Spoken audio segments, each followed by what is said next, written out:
What if I told you that one of the largest private residences in all of Manhattan, a 7-story, 40-room townhouse on the Upper East Side, was transferred to Jeffrey Epstein by a billionaire, under circumstances that have never been fully explained? And what if I told you that when the FBI finally entered that house on July 6, 2019, they found inside a locked safe compact discs with handwritten labels, containing what federal prosecutors described as photographs of nude and partially nude young women?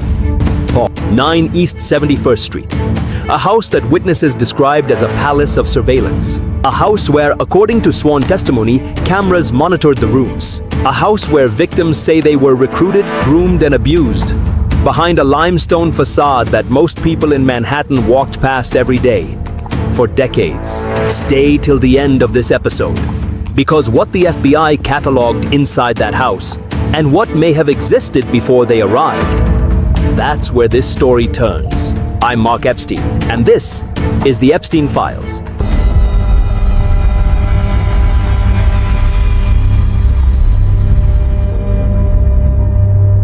"9 East 71st Street sits between 5th Avenue and Madison Avenue on Manhattan's Upper East Side, one of the most exclusive residential corridors in the world. Source: NYC Property Records. Public address. The building itself is a neo-French Renaissance townhouse designed by the architect Horace Trumbauer. It was built in the early 1930s for Herbert Nathan Strauss, an heir to the Macy's department store fortune, whose father, Isidore Strauss, famously perished aboard the Titanic. After the Strauss family, the building served for years as the campus of the Birch-Wathen School, a private institution. Source: NYC Landmarks Preservation Commission records, architectural records, Birch-Wathen School history. In 1989, the property was purchased by Leslie Herbert Wexner, the billionaire founder and then chairman of the Limited Incorporated parent company of Victoria's Secret and other retail brands, for a reported $13.2 million. Source: NYC Department of Finance Property Transfer Records.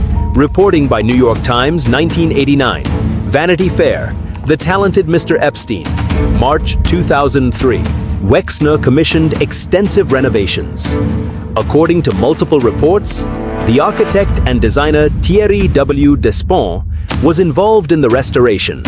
Additional millions were reportedly spent transforming the former schoolhouse into a sprawling private residence, an estimated 7 floors and over 20,000 square feet of interior space.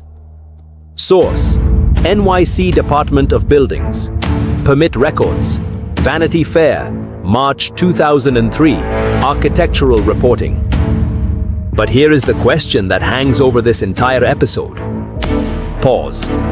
How did this property, purchased for over $13 million by one of the wealthiest men in America, end up in the hands of Jeffrey Epstein? Pause. According to New York City property records, control of 9 East 71st Street was transferred from Wexner, or entities associated with Wexner, to Epstein, or entities associated with Epstein, in the mid to late 1990s. The exact legal mechanism, the precise date, and the financial terms of this transfer have been the subject of intense scrutiny and have never been publicly clarified to full satisfaction. Source: NYC DOF Property Transfer Records. New York Times Investigation, 2019.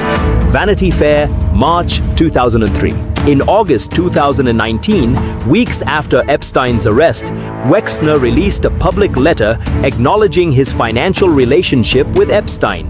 In that letter, dated August 7, 2019, Wexner stated that Epstein had misappropriated vast sums of money from Wexner and his family. Wexner stated he had severed the relationship approximately 12 years earlier, around 2007. Source: Leslie Wexner Public Letter, August 7, 2019, reporting by New York Times, Wall Street Journal. But here's where it gets disturbing. Pause. What Jeffrey Epstein built inside this house, what he installed behind its limestone walls, and what federal investigators would eventually discover within its rooms, paints a picture of something far beyond a financier's residence. Pause. For nearly 2 decades, Jeffrey Epstein operated out of 9 East 71st Street as his primary base.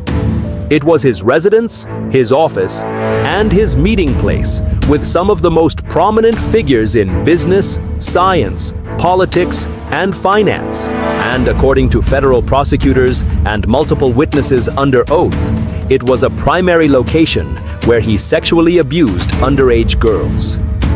Source: Indictment, Case 19 CR 490, SDNY. Maxwell Trial Transcripts, Case 20 CR 330, SDNY. The federal indictment returned against Epstein, Case number 19 CR 490, in the United States District Court for the Southern District of New York, specifically identified his New York City residence as one of the locations where the charged crimes of sex trafficking and sex trafficking conspiracy took place. Source: PACER. Indictment, Case 19 CR 490, SDNY, July 2019. On July 6, 2019, federal agents executed a search warrant at 9 East 71st Street. This was the same day Epstein was arrested at Teterboro Airport in New Jersey upon returning from Paris, France. Source: DOJ press release, July 8, 2019, PACER, Case 19 CR 490. What they found inside was detailed in the government's memorandum in support of the defendant's detention, filed on or about July 8, 2019, and further presented at the bail hearing before the Honorable Judge Richard M. Berman on approximately July 15, 2019. Source: PACER, Government's Detention Memorandum, Case 19 CR 490, SDNY. According to that memorandum, agents discovered what prosecutors described as, and I quote, hundreds and perhaps thousands of sexually suggestive photographs of fully or partially nude females. Pause. Source: Government's Detention Memorandum, Case 19 CR 490, SDNY, July 2019. And inside a locked safe within the residence, agents found a large quantity of cash, loose diamonds, an expired foreign passport bearing Epstein's photograph but issued under a different name with a residence listed in Saudi Arabia. Pause. And compact discs. Pause. Those compact discs bore handwritten labels. According to prosecutors, at least one was labeled with the word young, followed by a name, a plus sign, and another name. Another disc was labeled Misc Nudes 1. Prosecutors stated the discs contained additional photographs of what appeared to be nude or partially nude young women or minors. Source: Government's Detention Memorandum, Case 19 CR 490, SDNY. Bail hearing approximately July 15, 2019, before Judge Richard M. Berman, SDNY. Let me be precise about what this means. Pause. Compact discs, labeled by hand, locked in a safe, inside a private mansion. This was not a random collection. According to the evidence presented to a federal court, this was an organized, cataloged archive. Pause. And it was still there in July 2019. Despite the fact that Jeffrey Epstein had been a registered sex offender since his 2008 guilty plea in Palm Beach. Case number 2006 CF 009454, Circuit Court of the 15th Judicial Circuit, Palm Beach County, Florida. Despite the fact that his crimes had been publicly reported for years. Pause. That safe remained untouched. Those discs remained inside it, because no law enforcement agency had searched that Manhattan residence in the intervening decade. Source: Palm Beach County Court Records, Case 2006, CF 009454, Sex Offender Registration Records, Government Filings, Case 19, CR 490, SDNY. Pause. Now, if you're still here, It means you can handle the truth. So let me show you what they didn't want you to see. Pause. I must note, this is primarily a single witness account based on Farmer's public statements. However, she is not the only person who described surveillance at the mansion. Other individuals connected to the case have described or referenced monitoring systems at the residence and the physical evidence recovered in 2019. The catalogued CDs in the locked safe is consistent with a recording operation. Source: multiple victim accounts referenced in filings related to Case 19, CR 490, and Case 20, CR 330. During the trial of Ghislaine Maxwell, United States of America vs. Ghislaine Maxwell, case number 20, CR 330, Southern District of New York, conducted November 29th through December 29th, 2021. Testimony about the Manhattan mansion featured prominently. Witnesses described how young women and girls were brought to the residence under various pretexts, led to specific rooms, and subjected to sexual abuse by Epstein. Several witnesses described Maxwell's direct role in orchestrating these encounters at the New York location. The witness identified at trial as Jane testified about being brought to the Manhattan residence beginning when she was approximately 14 years old. She described a pattern of sexual abuse by Epstein, with Maxwell facilitating and, at times, participating in the encounters. The mansion was not merely a location. It was, in the government's framing, an instrument of the conspiracy. Now connect the physical evidence to the testimony. Pause. The compact discs, hand-labeled, containing photographs of nude or partially nude young women, locked inside a safe in the same residence where multiple victims say they were abused across a span of years. The names on the labels, the organization of the archive. Pause. This was a system. And if hidden cameras existed, as witnesses described, then those CDs may represent only a fraction of what was once produced. Pause. Which raises the question the FBI still has not fully answered. Pause. What else existed in that house before July 6, 2019? And where is it now? Pause. This is where the official story falls apart. Pause. Consider the timeline. Maria Farmer reported to the FBI in 1996. The Palm Beach Police Department, led by Detective Joseph Reckery, opened its investigation in approximately March 2005, uncovering extensive evidence of abuse involving underage girls at Epstein's Palm Beach estate. The FBI became involved in that investigation. That federal investigation resulted in the non-prosecution agreement of 2007 and 2008, negotiated between Epstein's defense team and then United States Attorney R. Alexander Acosta, an agreement associated with case number 08-800736 CIV and case number 08-8099 in the Southern District of Florida. Source: Pacer Records. Here is the critical point. Pause. Court records available to this investigation do not indicate that a search warrant was executed at 9 East 71st Street during the original Florida-based federal investigation between 2005 and 2008.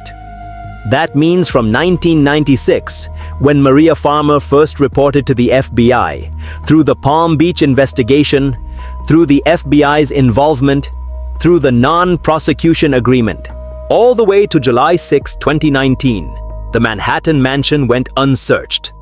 Pause. 23 years. The primary residence of a man identified by law enforcement as a serial sexual predator. A location where victims said crimes occurred.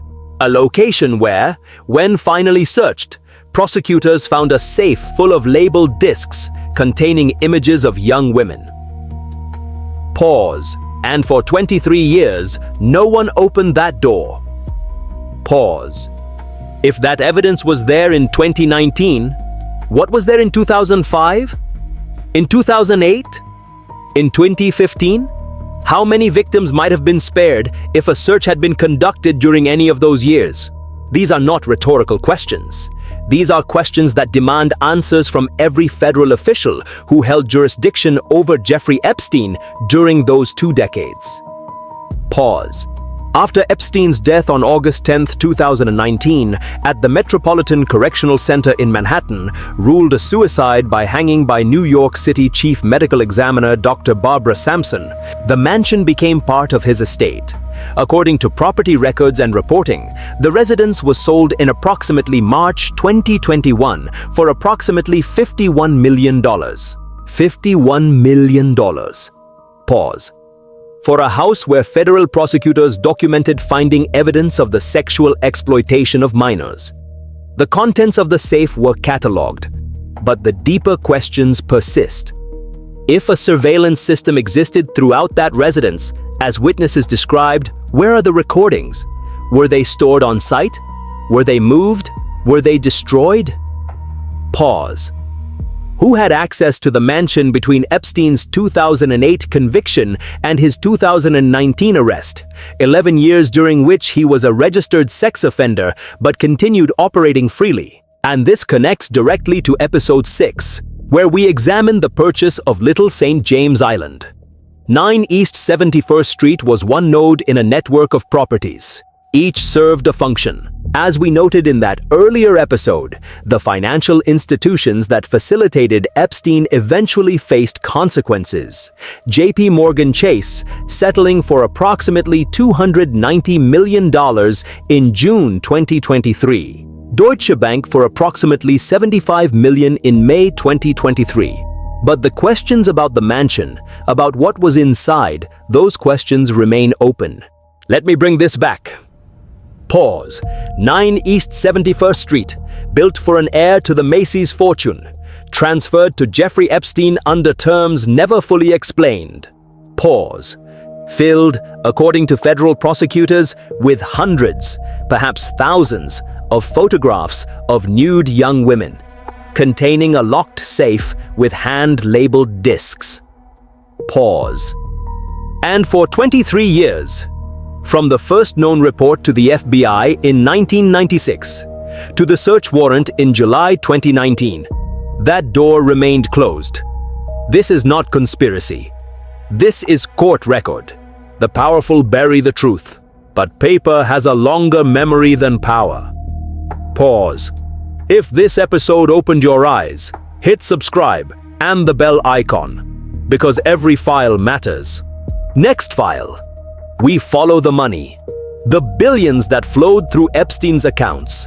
The banks that processed his transactions for years. J.P. Morgan Chase. Deutsche Bank. And the question no one will answer on the record, what did they know? And when did they know it?